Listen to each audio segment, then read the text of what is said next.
A graça e a paz, meus amados irmãos, em Cristo Jesus. Queremos neste momento estar trazendo a palavra de Deus, uma reflexão, uma meditação na palavra do Senhor. E nós queremos que a palavra de Deus, que será expressada aqui, ela possa tocar seu coração, você possa ser abençoado ou abençoada com essa palavra. É um texto que fala do grande amor de Deus. Os poetas já escreveram sobre esse amor infinito. Alguém na letra de um hino antigo, ele diz o seguinte: se os oceanos todos fossem tinta, se o céu azul fosse papel e as hastes todas fossem pincéis, não descreveria esse tão grande amor de Deus. E esse texto fala desse amor poderoso, salvador de Deus. É muito maravilhoso quando nós podemos conhecer a palavra de Deus, porque ela traz refrigério à nossa alma, ela traz cura ao nosso coração, ela nos purifica, ela lava das nossas impurezas. O texto que nós vamos meditar se encontra em Romanos capítulo 8, do verso 31 ao verso 39. É um texto bastante conhecido. Busquei muita direção de Deus para poder falar nesse texto, para que Deus pudesse nos dar uma palavra. É um texto muito lindo, muito lindo. Que diremos, pois, à vista destas coisas? Se Deus é por nós, quem será contra nós? Aquele que não poupou o seu próprio filho, antes por todos nós o entregou, porventura não nos dará graciosamente com ele todas as coisas? Quem tentará acusação contra os eleitos de Deus?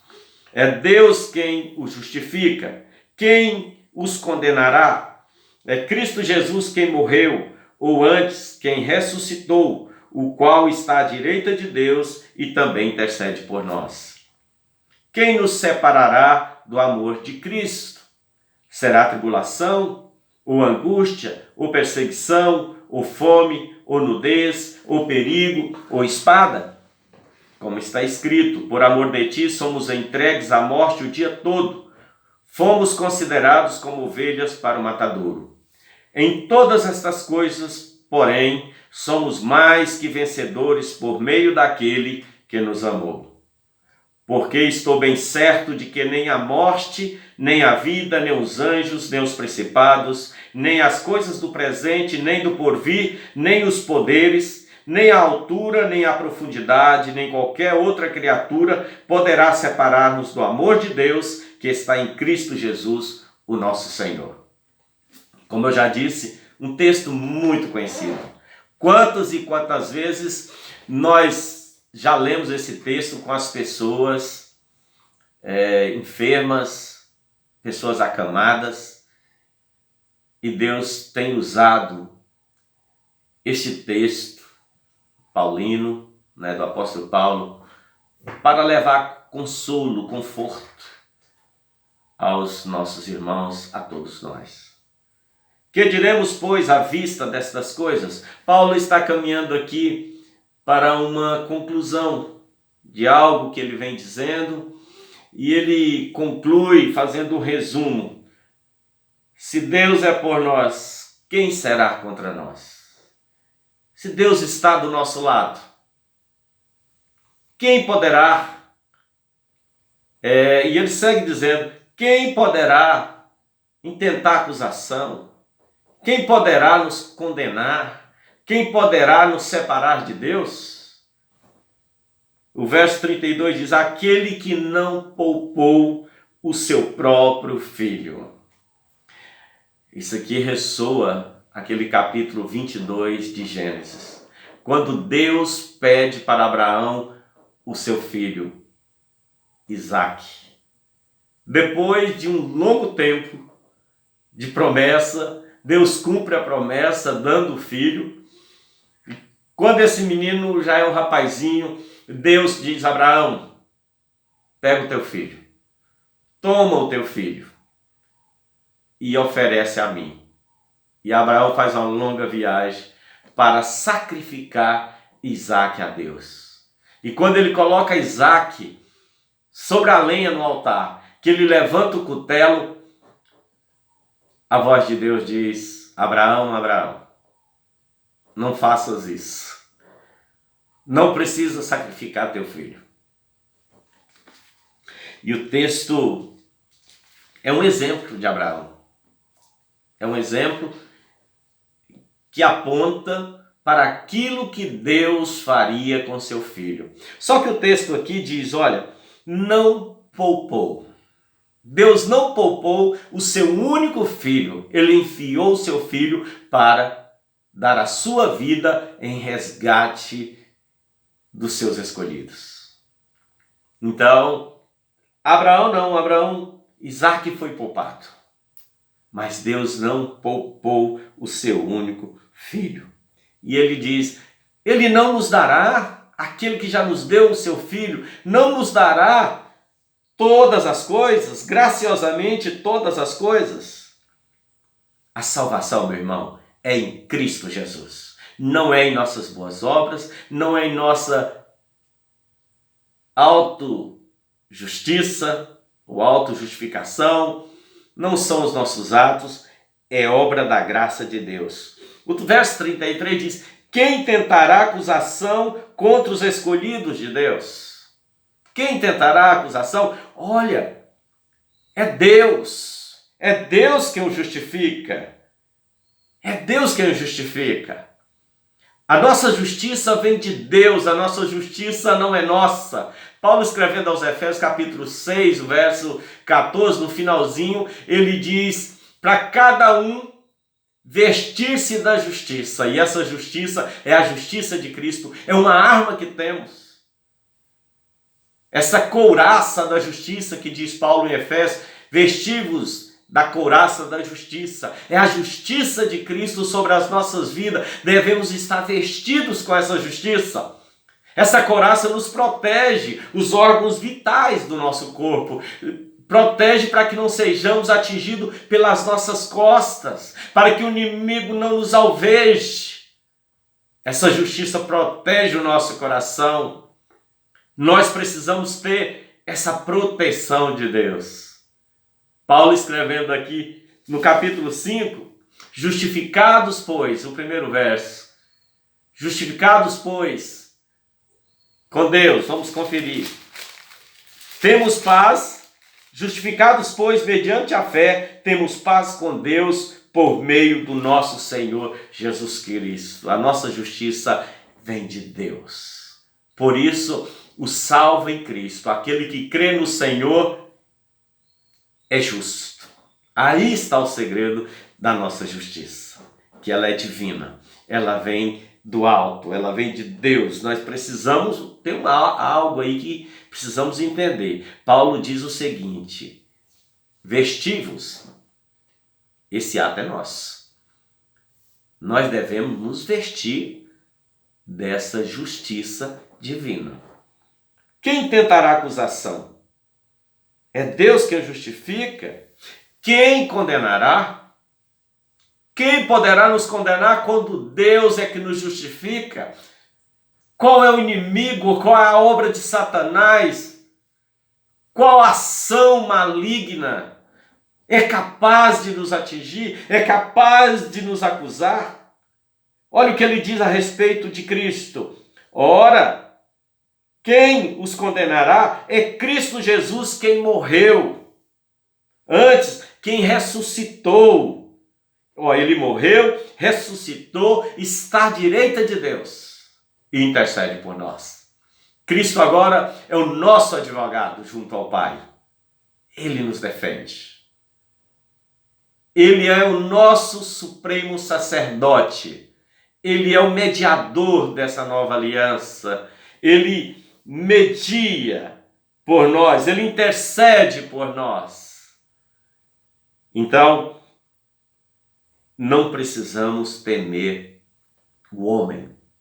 não precisamos temer o mal, não precisamos temer os nossos inimigos, desde que estejamos com a nossa fé firmada em Cristo, desde que tenhamos entregado todo o nosso ser, nossa vida ao Senhor Jesus. Se Ele faz morada no meu peito, eu não preciso temer nada. Paulo daqui a pouco ele vai dar alguns nomes, né? Ele vai dizer, tribulação? Não temos que temer. Há uma história que li, diz o seguinte: havia dois grandes amigos que abriram juntos um negócio, uma empresa. E um daqueles amigos, um dos sócios, começou a fazer negócios errados, começou a endividar a empresa, até chegar ao ponto da empresa vir a destruir-se, a falência. E o outro sócio ficou na empresa, enquanto que aquele que fez o endividamento, aquele que destruiu a empresa, fugiu e foi embora. Então aquele sócio honesto trabalhador, ele continuou na empresa tentando resolver as coisas e ele foi levado à justiça. Uma certa pessoa o levou à justiça para que pagasse uma quantia grandiosa, enorme. E no tribunal ele foi julgado e o juiz determinou que pagasse tantos milhões. E ele, cabisbaixo, triste, teve que receber a pena. Perder o resto, perder tudo que tinha. Mas aconteceu algo muito interessante nessa história. O juiz que determinou que ele deveria pagar, ele deixou a sua cátedra, pegou o seu talão de cheque, fez um cheque e disse, paga o seu credor. Jesus pagou a nossa conta. Nós não devemos. E Paulo segue. Quem nos separará do amor de Cristo? Quem nos separará do amor de Cristo?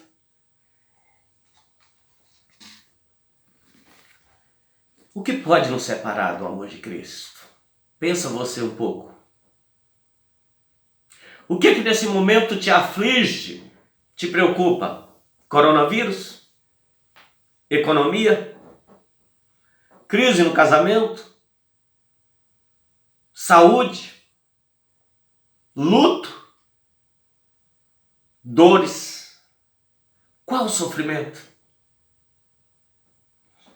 Paulo diz, quem nos separará do amor de Cristo?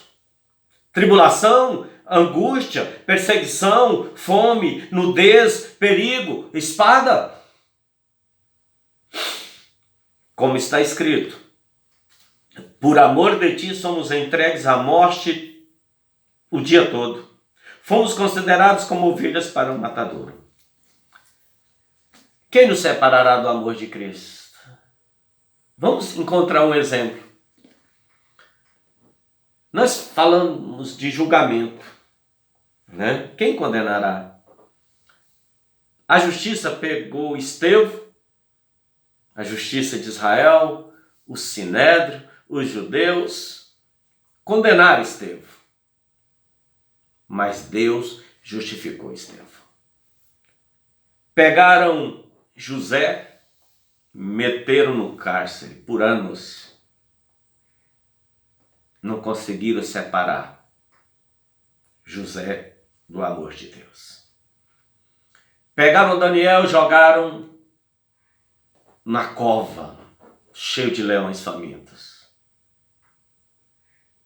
Não conseguiram separar o amor de Deus.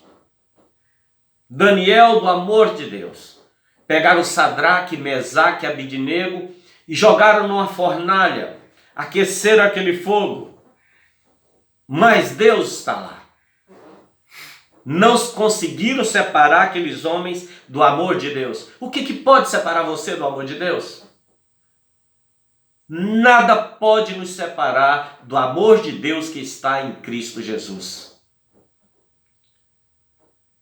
Então ele caminha aqui para o finalmente, ou para o encerramento desse texto.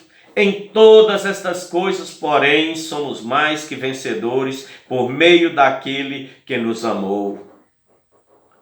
Paulo procurou alguma coisa que pudesse fazer a separação do amor de Deus na vida dele, na vida da igreja, na vida dos escolhidos. Aqui essa mensagem é para os escolhidos de Deus. Agora ele diz, porque estou bem certo. Não, ele diz, aliás, em todas essas coisas, porém, somos mais que vencedores. Às vezes as palavras não expressam bem. Paulo, sendo conhecedor, como ele era tão conhecedor, ele diz, em todas essas coisas, porém, somos mais. O que é além de mais? Nós somos mais que vencedores, meus amados, meus irmãos, meus amigos. Isso é para nós hoje, século 21, vivendo isolamento, vivendo quarentena, crise financeira, família sendo bombardeada, a igreja sendo assediada, um evangelho sendo pregado aí que é mais preocupado com aquilo que está no mundo material do que no mundo interior. Essa palavra é para a nossa alma, para o nosso coração, para a nossa vida, ela é para a eternidade. Essa é a diferença. Ela nos transporta para o lado de lá. Por isso que Paulo diz, ó, nem a morte. A morte aqui, meu amado, é só a porta. Só é o portal que você atravessa, porque Cristo já venceu. Se nós morremos com Cristo, se nós sofremos com Cristo, com Ele nós ressurgiremos, com Ele nós viveremos, com Ele nós passaremos a eternidade. Essa é a mensagem do texto. E eu quero neste momento aproveitar esses minutinhos aqui e orar com você. Se você quiser baixar sua cabeça, se você assistir essa mensagem uma vez e depois assiste particular, sozinho, tranca a porta do teu quarto, eu digo, é a palavra de Deus. A gente ora, a gente medita, a gente estuda, consagra, para que essa mensagem possa fazer diferença. Senhor, Tu és maravilhoso, Tu és perfeito. Se Deus é por nós, quem será contra nós? Nem o mal, ó Deus, pode. Nenhum tipo de inimigo pode nos condenar ou pode nos acusar. E ninguém jamais pode nos separar do amor de Deus. Que meu irmão, que a minha irmã, que os nossos irmãos, nossos amigos, ó Deus, que estão vivendo talvez uma vida ambígua, uma vida afastada do amor de Deus. Que aqueles que estão longe do Senhor, que apesar de conhecer a palavra, essa palavra possa chegar ao coração e possa, ó Deus, ajudá-los, possa despertá-los, possa chamá-los, ó Deus, para uma nova aliança, uma viva aliança com o Senhor. Aqueles também que nunca ouviram o Evangelho possam entender essa mensagem e que nós precisamos desse amor de Deus no nosso coração, na nossa vida, no nosso lar, na nossa casa, em tudo quanto fizermos. Mas também, ó Deus, que aquele que tem nesse dia jejua, nesse dia tem orado, nesse dia tem se consagrado, essa palavra também fale poderosamente, dando segurança, dando confirmação, ó Deus, dando apoio, para que as vitórias possam, ó Deus, mesmo nesta vida, acontecer. Aqueles que estão se sentindo oprimidos sejam libertos. Aqueles que estão enfermos sejam curados. Aqueles que estão cegos possam ver. Aqueles que estão caminhando mal pelo caminho, a Tua palavra possa acertar ou consertar as passadas, as pisadas. Que o Espírito Santo de Deus possa fazer a obra em cada coração. Deus abençoa o teu povo, abençoa todos aqueles que têm, ó Deus, meditado na tua palavra e têm buscado ao Senhor no nome santo de Jesus. Amém. Deus te abençoe.